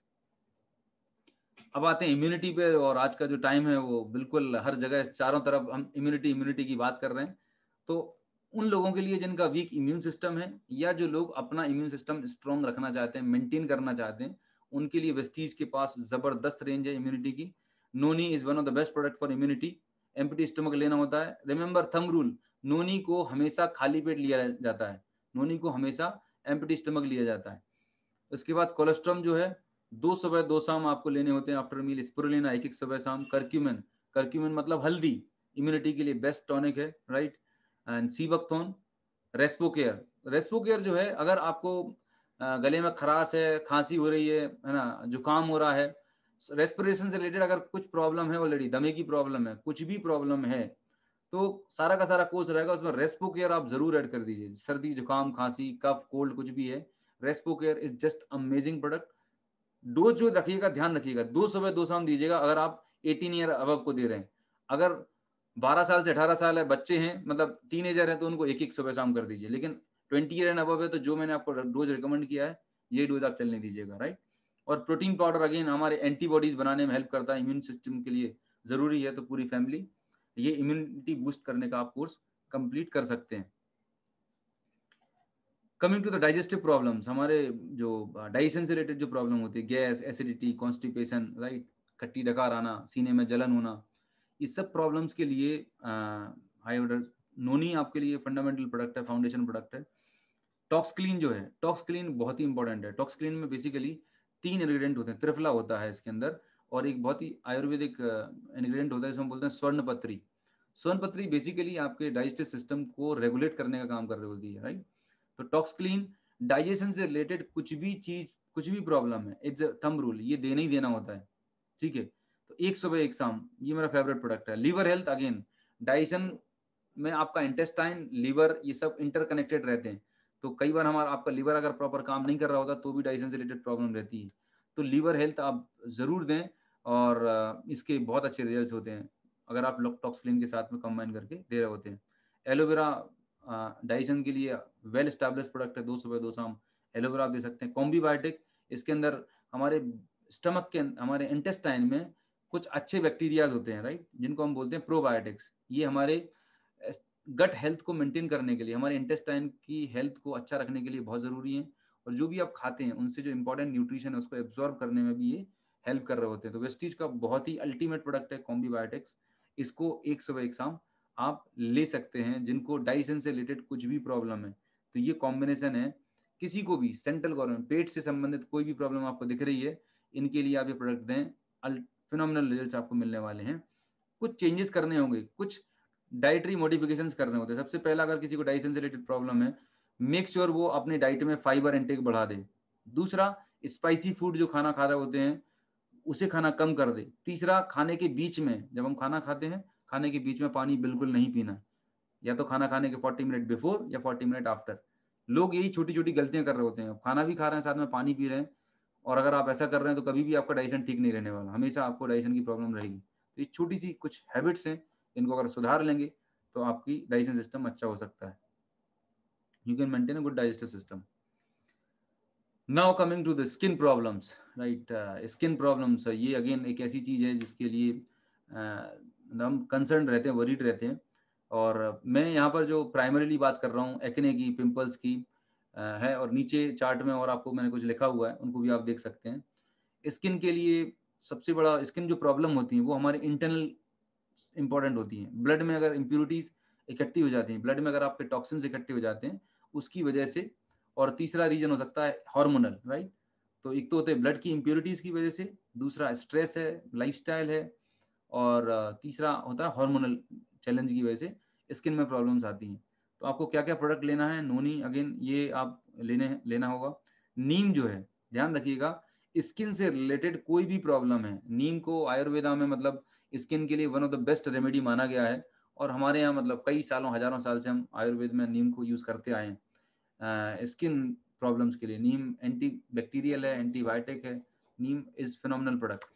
तो नीम जो कैप्सूल आता है वेस्टीज का, बहुत ही, नीम की जो निबोली होती है उससे ऑयल निकाल के तैयार किया जाता है। तो नीम को आपको एक एक कैप्सूल सुबह शाम लेना होता है। एलोवेरा स्किन के लिए फिनोमिनल प्रोडक्ट है, एलोवेरा एक एक दो दो कैप्सूल सुबह शाम। स्पुरुलिना, टॉक्सक्लीन। टॉक्सक्लीन अगेन मैं आपको बात कर रहा हूँ क्योंकि जिन लोगों का डाइजेशन ठीक नहीं रहता, कॉन्स्टिपेशन रहता है, उनको भी स्किन की प्रॉब्लम्स रहती हैं, राइट। क्योंकि डाइजेशन ना ठीक होने से ब्लड में इंप्योरिटीज बढ़ जाती हैं, टॉक्सिन्स एक्यूमुलेट होते हैं। तो टॉक्सक्लीन बहुत जरूरी प्रोडक्ट है, right. And hair skin nails, तो ये जो कॉम्बिनेशन है स्किन से रिलेटेड, अगर कोई भी कॉम्प्लिकेशन है, खासकर एक्ने और पिंपल की प्रॉब्लम है, उनके लिए बहुत अच्छा प्रोडक्ट है। लास्ट टाइम मैंने ऐड किया है फेस वॉश, हमारे पास एश्योर का फेस वॉश आता है, एश्योर का नीम सोप आता है, बहुत ही अच्छे रिजल्ट देता है। अगर किसी को डेंड्रफ की प्रॉब्लम है, राइट, डेंड्रफ की प्रॉब्लम है अगर हेयर में, तो जो नीम कैप्सूल आता है उस कैप्सूल को पंक्चर करिएगा, उससे ऑयल को निकाल के कोकोनट ऑयल के साथ मिक्स करके हेयर में मसाज करना है, स्कैल्प पे मसाज करना है। और कई बार मतलब फंगल इन्फेक्शन भी हो जाता है स्कैल्प पे, तो ये नीम जो है, आप अगर आपकी स्किन में कहीं पे भी लोकल इन्फेक्शन है, एक्जिमा हो रहा है या सोरियासिस है, तो वहां पर आप नीम कैप्सूल को पंक्चर करके उस ऑयल को डायरेक्ट अप्लाई कर सकते हैं अफेक्टेड एरिया में, बहुत अच्छे आपको रिजल्ट मिलने वाले हैं। So this is about skin problems. Now coming to the hair fall, hair problem होती है तो यहाँ पर नोनी आप एक प्रोडक्ट है जो आप दे सकते हैं, एलोवेरा 200 में 200 ग्राम, स्पुरुलिना। हेयर फॉल का जो मेजर रीजन है मैं हमेशा प्लान में बताता हूँ वो है प्रोटीन डेफिशिएंसी। तो जब भी अगर किसी को हेयर फॉल है 90% केसेस में प्रोटीन डेफिशिएंसी होती है, तो वहां पर आपको प्रोटीन पाउडर जो हमारा आता है प्योर प्रोटीन सप्लीमेंट लेना बहुत जरूरी है। Along with hair skin nails, flax है, कोकोनट ऑयल है, ओमेगा 3 हमारे हेयर्स की ग्रोथ के लिए। अगर बाल आपके ब्राउन हैं, डल हैं, है ना, और मतलब बालों में जान नहीं है, तो वहाँ पर फ्लेक्स ऑयल या कोकोनट ऑयल उनको स्ट्रेंथ प्रोवाइड करते हैं। सो ये आपके लिए एक हेयर फॉल के लिए, मेल फीमेल किसी को भी हो रहा हो तो ये कॉम्बिनेशन आप यूज कर सकते हैं। साथ में जो भी शैम्पू एंड कंडीशनर हैं जो रेगुलर आप यूज करते हैं उनको आप यूज कर सकते हैं। नेक्स्ट है गायनेकोलॉजिकल प्रॉब्लम्स। जो वुमेन हेल्थ की मैं बात करूं, महिलाओं के स्वास्थ्य की बात मैं करूं, और महिलाएं हमारे घर की बैकबोन है। और बहुत सारी टाइम पे इंडिया में देखा जाता है कि घर में जो लेडीज होती हैं वो कई बार अपनी हेल्थ को इग्नोर करते हैं, राइट। वो सबका ख्याल रखती हैं लेकिन वो अपना ख्याल नहीं रख पाती। और अगर वो ही ठीक नहीं रहेंगी तो हमारा घर का मतलब कैसे ठीक रह पाएगा। तो वुमेन हेल्थ को टेक केयर करने के लिए यहाँ पर कुछ फंडामेंटल प्रोडक्ट्स हैं जो मैंने आपको शेयर किए हैं। नोनी, अगेन नोनी को देने का जो मैं आपको एक तरीका बता रहा हूँ, जनरली ट्रेनिंग्स में भी आपने सुना होगा, आपको 7 डेज में 5 डेज नोनी लेना होता है, 2 दिन आपको ऑफ रखना है, 5 डेज ऑन 2 डेज ऑफ। नोनी लेने का तरीका ये है कि नोनी को 5 दिन लेना है, 2 दिन ऑफ दे देना है, फिर 5 दिन लेना है, 2 दिन ऑफ दे देना है। थ्रू आउट किसी भी कोर्स में आप अगर हम नोनी देखते हैं, नोनी को पहली बात तो खाली पेट लिया जाता है, एम्प्टी स्टमक, सुबह और शाम को खाना खाने से पहले, और 5 डेज इन ए वीक लेना चाहिए और 2 दिन का ऑफ देना चाहिए। फिर ये फ्लैक्स एंड कोकोनट ऑयल है। फ्लैक्स ऑयल जो होता है ओमेगा 3 होता है, महिलाओं में, वुमेन्स में हार्मोनल बैलेंस को रेगुलेट करने में बहुत हेल्प कर रहा होता है, इसलिए ओमेगा 3 बहुत जरूरी है। गैनोडर्मा, शतावरी मैक्स में ऑलरेडी आपको बता चुका हूँ, वुमेन हेल्थ के लिए अमृत है शतावरी प्रोडक्ट। तो कहीं पे भी गायनेकोलॉजिकल प्रॉब्लम आप देखते हैं, आंख बंद करके शतावरी मैक्स आप यूज कर सकते हैं। Then spirulina, iron, folic, calcium and protein powder, ये सब वो प्रोडक्ट्स हैं जो अच्छी हेल्थ मेंटेन करने के लिए वुमेन्स को लेने चाहिए। अब होगा क्या ऐसा कि सर क्या सारे के सारे हम एक साथ ले लें? अगर आप अफोर्ड कर सकते हैं तो डेफिनेटली आप एक साथ ले लीजिए। अगर नहीं कर पा रहे हैं तो आप ऐसा भी कर सकते हैं कि शुरू के 3 से 4 सप्लीमेंट्स आपने 3 महीने कंटिन्यू कर लिए, फिर बाद वाले 3 सप्लीमेंट्स आपने अगले 2 महीने कर लिए, फिर ऐसा करके भी आप कॉम्बिनेशन ले सकते हैं, जिससे आपके बॉडी को ओवरऑल न्यूट्रिशन मिलना शुरू हो जाएगा। एक बार में आपने 4 सप्लीमेंट ले लिए, फिर अगले महीने आपने 4 ले लिए, फिर अगले महीने ऊपर वाले 4। इस तरीके से आप अपने बॉडी को स्विच करके, मिक्स एंड मैच करके भी सारा न्यूट्रिशन प्रोवाइड कर सकते हैं। अगर आप अफोर्ड नहीं कर सकते, आपके पास अगर ऐसा कोई फाइनेंशियल क्राइसिस है आपके क्लाइंट के पास, प्रोस्पेक्ट के पास में, तो आप उनको सजेस्ट कर सकते हैं, राइट। पर कुछ तो ऐसे प्रोडक्ट हैं जो फंडामेंटल हैं। तो जो टॉप 3 प्रोडक्ट बताए, टॉप 4 प्रोडक्ट बताए, ये तो असेंशियल प्रोडक्ट्स हैं, इनको तो लेना ही लेना है। उसके बाद के प्रोडक्ट्स में आप प्लस माइनस कर सकते हैं एज पर रिक्वायरमेंट। अब ये जो कॉम्बिनेशन है, राइट, ये कॉम्बिनेशन कहाँ कहाँ पे काम करने वाला है, तो मैंने यहाँ पर राइट हैंड साइड पे चार्ट दिया हुआ है। इरेगुलर मेंस्ट्रुअल साइकिल है, पीसीओडी है, ओवेरियन सिस्ट है, ब्रेस्ट में सिस्ट है, राइट, वीकनेस है, टाइटनेस है, कई बार वुमेन्स को कंसीव करने में प्रॉब्लम हो रहा होता है, उन सारी की सारी जगह यही कॉम्बिनेशन काम करने वाला है, राइट। अगर यूटीआई इन्फेक्शन है, वुमेन्स में बहुत सारा कॉम्प्लिकेशंस होते हैं, यूरिनरी ट्रैक्ट इन्फेक्शन होता है, तो उनके लिए वेस्टीज में बहुत ही बढ़िया प्रोडक्ट है, क्रैनबेरी करके प्रोडक्ट्स आता है। क्रैनबेरी को आप एक सुबह एक शाम यूटिलाइज कर सकते हैं। ये जो सप्लीमेंट्स हैं इनके साथ में टॉप 4 सप्लीमेंट, उसके साथ में ये क्रैनबेरी कंबाइन कर देंगे तो यूटीआई में भी बहुत अच्छे रिजल्ट्स मिलने वाले हैं। Now coming to the kids health, ये हम सब की बात कर रहे हैं, हमने पहले एडल्ट्स की बात कर ली, हमने लेडीज लोगों की बात कर ली, तो हमारे घर के छोटे बच्चे कैसे रह जाएंगे। तो किड्स के लिए वेस्टीज में अभी बहुत ज्यादा रेंज नहीं, आने वाले टाइम में हम वो रेंज लेके आएंगे। पर बच्चे अगर 1 साल से लेके 2-3 साल और 12 साल तक के बच्चे हैं, जनरली क्रेल ऑयल जो होता है बच्चे के ब्रेन डेवलपमेंट के लिए ओमेगा 3 बहुत एसेंशियल होता है, राइट, उसमें डीएचए ईपी होता है। तो क्रेल ऑयल आप दे सकते हैं 3 साल से 12 साल के बच्चों के लिए। अब क्रेल ऑयल जो होता है वो कैप्सूल फॉर्म में होता है, छोटे बच्चे उसको इंजेस्ट नहीं कर पा रहे होते हैं, तो आपके पास एक ऑप्शन होता है, क्रेल ऑयल को आप पंक्चर करें, सुई से या पिन से आप पंक्चर करें, और जो आप खाना खिलाते हैं या चम्मच में किसी भी चीज के मिक्स करके आप उसे खिला सकते हैं, कंज्यूम करा सकते हैं क्रेल ऑयल को। कोलेस्ट्रम कैप्सूल, मेरे यहाँ पे छोटी डॉटर्स हैं तो वो डायरेक्ट कैप्सूल नहीं खा पाते, तो कैप्सूल को खोल के, it just like a milk powder, आपने चम्मच पे रखा मिल्क पाउडर और वो खेलते कूदते खा जाते हैं। कोलेस्ट्रॉल आपके बच्चे के लिए one of the most essential nutrition है। छोटे बच्चों के लिए खासकर जब ग्रोइंग एज होती है, उनका इम्यून सिस्टम कमजोर होता है, उनके लिए तो मतलब मैंडेटरी प्रोडक्ट्स है। और टच वुड ये प्रोडक्ट इतना जबरदस्त, हमने अपने पर्सनल बहुत सारे लोगों के एक्सपीरियंसेस हैं, आपने भी अपने आप में देखे होंगे कि कोलेस्ट्रॉल देने से बच्चे जो बार बार बीमार पड़ते थे, फ्रिक्वेंट सर्दी जुकाम, बार बार डॉक्टर जाना पड़ता था, वो तो खत्म हो जाता है और बच्चों की हेल्थ बहुत अच्छी इंप्रूव रहती है। बच्चों को क्लास से फिर छोड़ना पड़ता था क्योंकि फीवर आ गया, जुकाम आ गया, तो बच्चों का जो बार बार ड्रॉप आउट होता था स्कूल से, वो कम हो जाता है कोलेस्ट्रॉल देने से। इम्यून सिस्टम बहुत स्ट्रांग होता है। फिर वेस्टीज में इनविगो चॉकलेट प्रोटीन पाउडर है, जिसके अंदर डीएचए है, प्रोटीन है, अमाइनो एसिड्स हैं, सारा कुछ कॉम्बिनेशन है, ये हम बच्चों को सजेस्ट कर सकते हैं। स्पिरुलिना अगेन एटलीस्ट अगर 6-7 साल का बच्चा है तो वहां पर 6 साल 7 साल से जब वो कैप्सूल लेना शुरू कर सकते हैं, उनको आप स्पिरुलिना एक दे सकते हैं। 12 ईयर्स तक है तो आप 2 दे सकते हैं। तो अगेन मैं बात कर रहा हूँ कि हमें अपना कॉमन सेंस यूज करना है। छोटे बच्चे हैं, कोलेस्ट्रॉल में अगर 1 साल का भी बच्चा है तो कोलेस्ट्रॉल एक कैप्सूल को भी आप पार्ट में डिवाइड करके 2 या 3 बार में आप थोड़ा थोड़ा करके दे दें। कोलेस्ट्रॉल बिल्कुल 1 से 2 महीने के बच्चे से लेके 100 ईयर्स तक हर किसी के लिए सुटेबल है, सेफ है, कोई प्रॉब्लम नहीं। पर रिमेंबर डोज जो है वो डोज बहुत कम होना चाहिए छोटे बच्चों के लिए।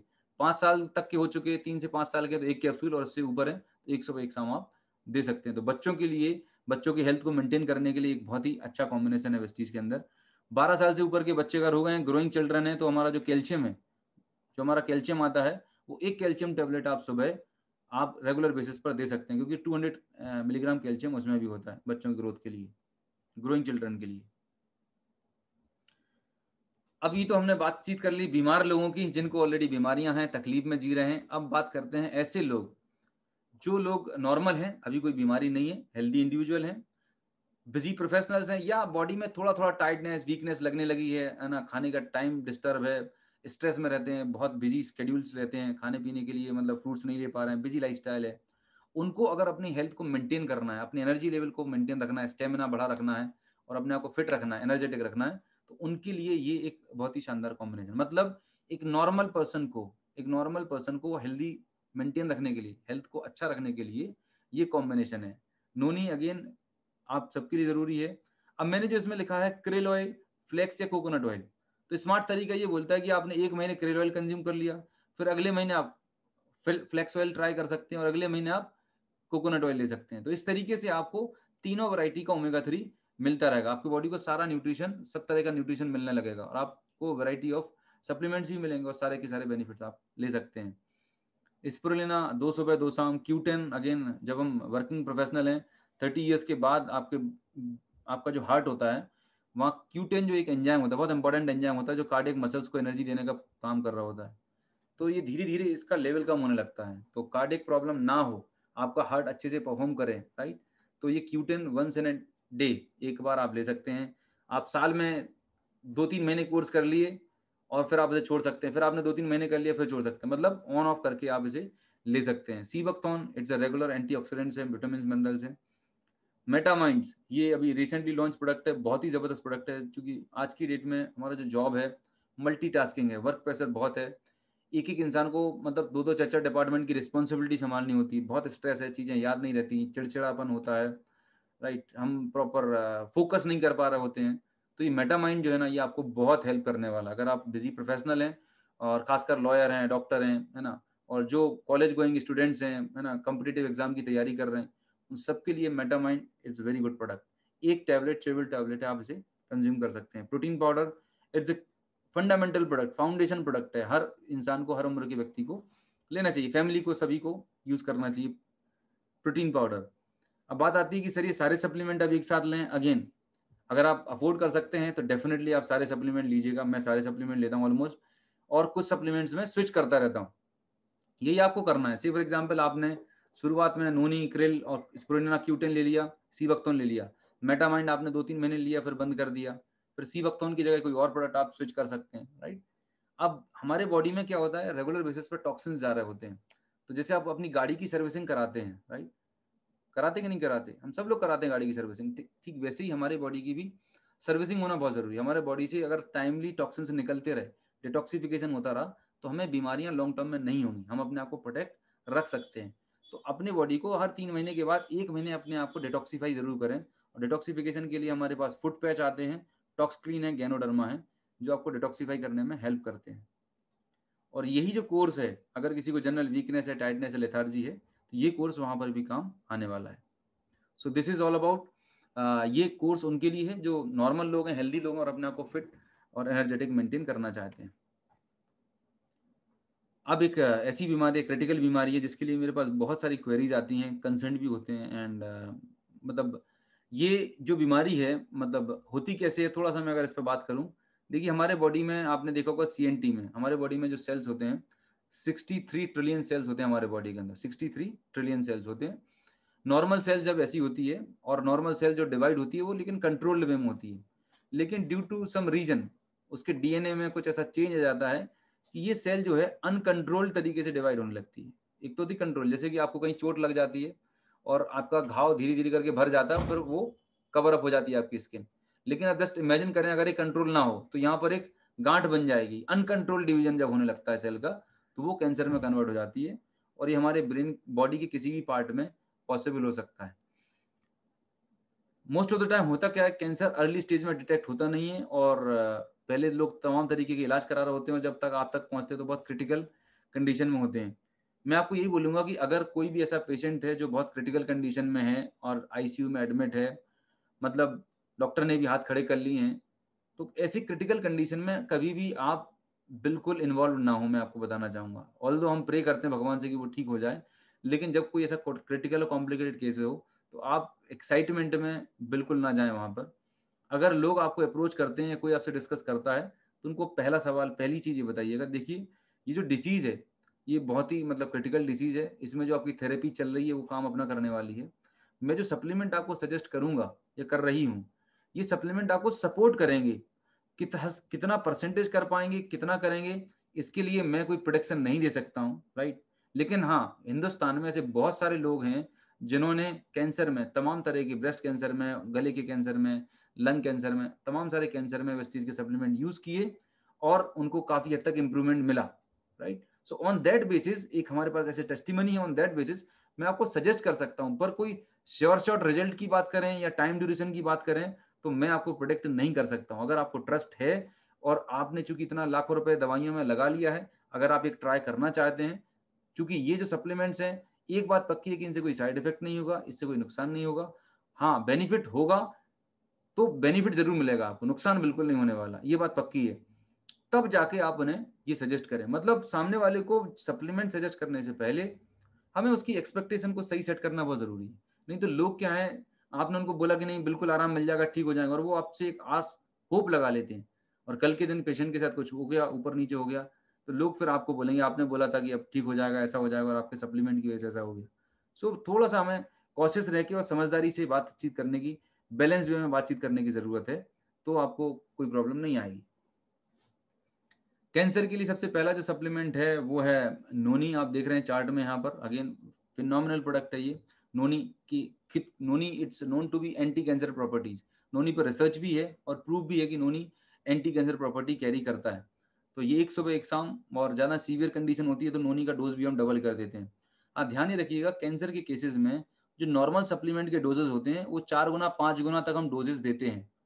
तो ये सब चीजें डिपेंड करती हैं पेशेंट की सीवियरिटी के ऊपर, पेशेंट की अफोर्डेबिलिटी के ऊपर, और वो कैसे इन चीजों को लेके चल रहे हैं। तो सारा चीज डिपेंड करता है। डोजेस मतलब हम वेरी करते हैं और कस्टमाइजेबल है। पर हाँ, ये बात पक्की है कि डोजेस का जो क्वांटिटी है वो नॉर्मल डोज की तुलना में 4 टाइम 5 टाइम और इससे भी कई गुना ज्यादा देते हैं हम डोज, क्योंकि जल्दी रिजल्ट चाहिए रहता है, फास्ट एक्टिंग करनी होती है, तो हैवी डोज और लोडिंग डोज हमें देने होते हैं। इसीलिए यहाँ पर आप देख रहे होंगे हैवी डोज गैनोडर्मा मैंने 3 टाइम्स लिखा हुआ है, लोग 5-5 10-10 गैनोडर्मा दिन में 3 बार दे रहे होते हैं, ठीक है। पर एक मैंने रीजनेबल डोज लिखा हुआ है, curcumin, colostrum, sea buckthorn, spirulina, protein, detox foot patch, ये सारे के सारे सप्लीमेंट्स हैं। ये आप कंसल्ट करिएगा आपके अपलाइन से या हमारे जो डाइटिशियन है उनसे, और उसके बाद आप उन्हें सजेस्ट कर सकते हैं। पर हाँ, ब्रॉडली अगर बात मैं करूं, बॉडी में कहीं पे भी किसी भी तरह का कैंसर है तो मोर और लेस यही कॉम्बिनेशन हम सजेस्ट कर सकते हैं, करते हैं। डोजेस हमें according to patient condition adjustment करने होते हैं।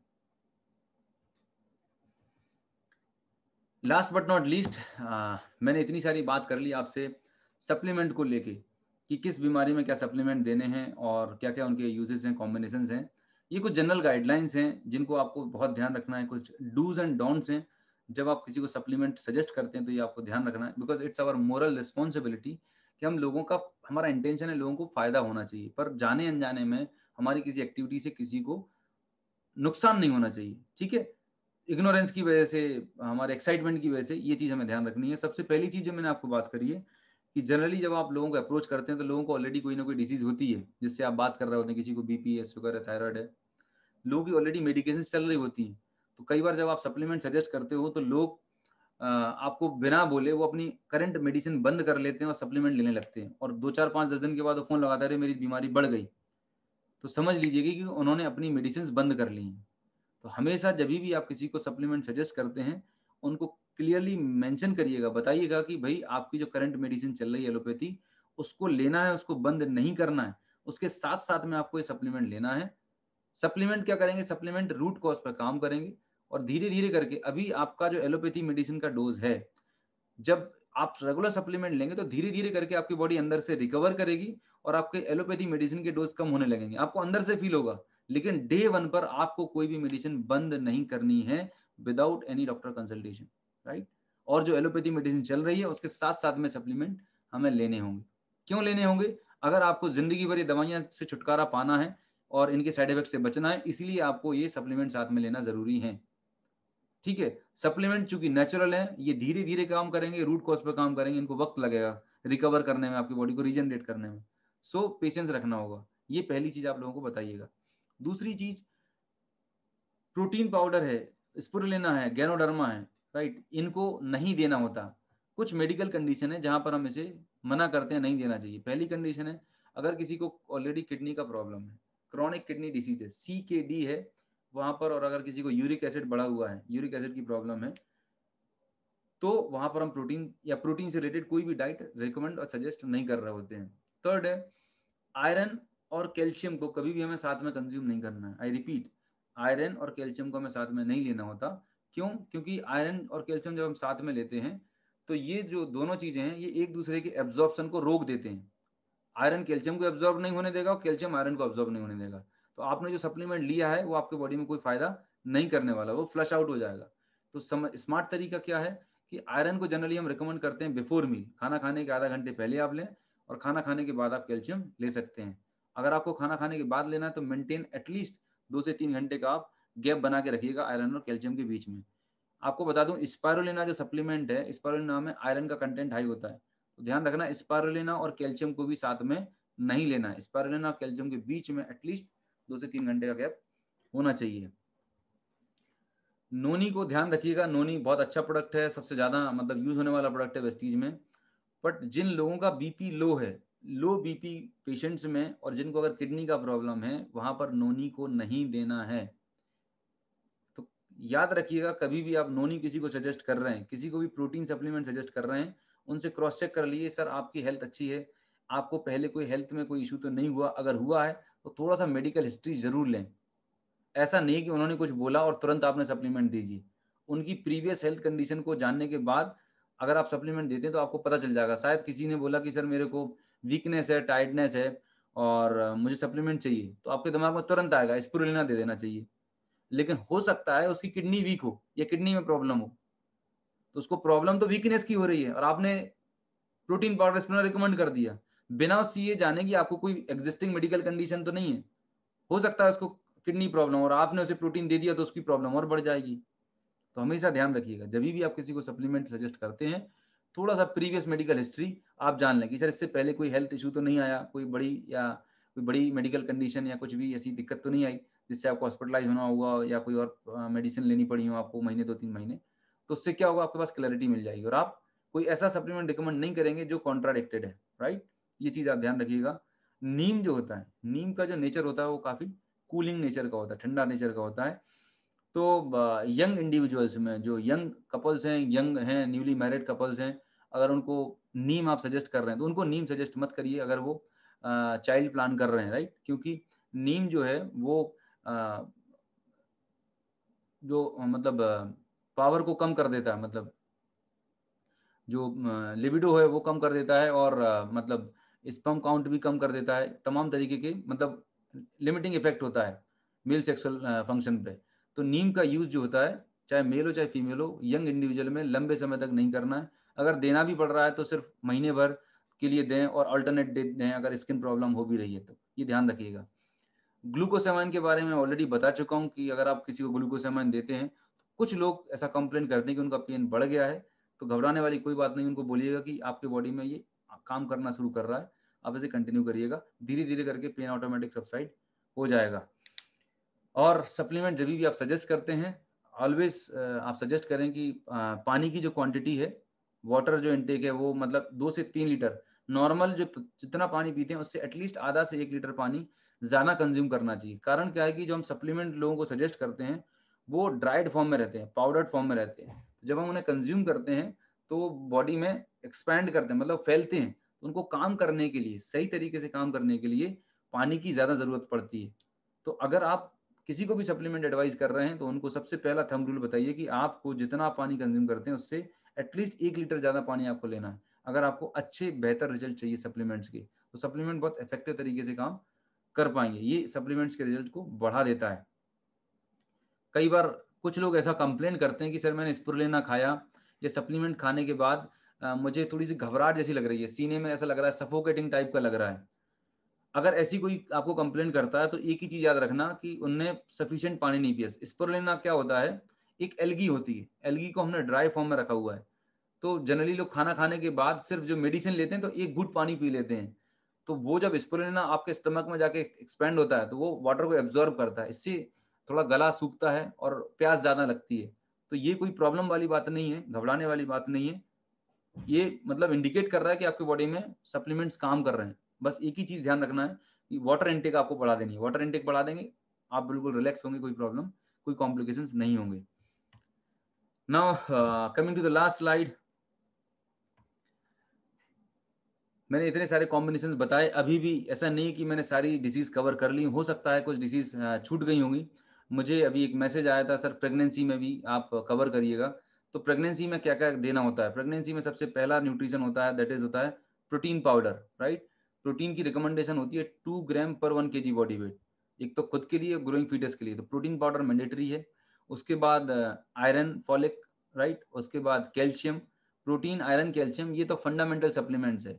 सेकेंड ट्राइमेस्टर के बाद, पहला 3 महीने निकलने के बाद, सेकेंड ट्राइमेस्टर के बाद आपको ओमेगा 3 ऐड करना असेंशियल है। फ्लैक्स ऑयल जो है वो आप ऐड कर सकते हैं, 1 कैप्सूल सुबह, 1 कैप्सूल शाम को, वो बच्चे के ब्रेन डेवलपमेंट में काम आता है। तो प्रेगनेंसी के समय प्रोटीन है, आयरन है, कैल्शियम है, ये through out the pregnancy, before pregnancy, during the pregnancy and after the pregnancy, ये सप्लीमेंट्स हमेशा चलने चाहिए। कम से कम 2 से 2.5 साल, 3 साल अगर रेगुलर कोई भी लेडी सप्लीमेंट्स को लेते हैं तो उनको आफ्टर प्रेगनेंसी कभी भी कोई कॉम्प्लिकेशन नहीं होंगे, वेट गेन नहीं होगा, बैक पेन की प्रॉब्लम नहीं होगी, वीकनेस नहीं होगी। और जो बेबी होगा, मतलब मेरे तो लाइव एग्जांपल्स हैं, मतलब मेरी दोनों डॉटर्स सप्लीमेंट्स हमने रेगुलर यूज करें and they are very healthy by God grace, touch wood. तो ऐसे बहुत सारे एग्जांपल्स हैं। तो बहुत अच्छा रोल है ड्यूरिंग प्रेगनेंसी, सप्लीमेंट्स को हम देते हैं। और डॉक्टर भी जनरली मार्केट के सप्लीमेंट लिखते हैं, लेकिन उनके अंदर प्रोटीन जो लिखेंगे तो प्रोटीन में उतनी प्योरिटी नहीं होती जितना प्योर हमारा वेस्टीज प्रोटीन पाउडर है, राइट। तो ये सप्लीमेंट्स हम वहां पर दे सकते हैं। लास्ट में ये जो स्लाइड आप देख रहे हैं, यहाँ पर मैंने बताया कि अगर आपको अच्छी हेल्थ मेंटेन करनी है तो you have to earn your health. जिस तरीके से हम वेल्थ को अर्न करते हैं, similarly you can earn your health here. Earn का मतलब क्या है? अर्न का मतलब है ई फॉर एक्सरसाइज, अच्छी हेल्थ मेंटेन करने के लिए। सप्लीमेंट ही सारा कुछ नहीं करेंगे, टेक माई वर्ड्स। अगर आपको अच्छी हेल्थ मेंटेन करनी है तो ये चारों चीजों का कॉम्बिनेशन बना के रखना पड़ेगा। Regular exercise, right, positive attitude, right, third rest, 6 से 8 घंटे की नींद आपको चाहिए, और चौथा न्यूट्रिशन, मतलब बैलेंस डाइट। जो भी आप खाना खा रहे हैं, आपके खाने में जो भी कार्बोहाइड्रेट है, जंक है या एक्स्ट्रा फैटी मटेरियल, उसको कम करके न्यूट्रिशन की क्वांटिटी आपको बढ़ा देनी है। जो न्यूट्रिशन आपको खाने से नहीं मिल पाया, हमारे पास इतना सारी रेंज है न्यूट्रिशन की, as per your body requirement, as per your condition, वो न्यूट्रिशन हम कॉम्बिनेशन अपनी डाइट में ऐड करके अपनी डाइट को हम बेहतर बना सकते हैं। So with this, thank you so much.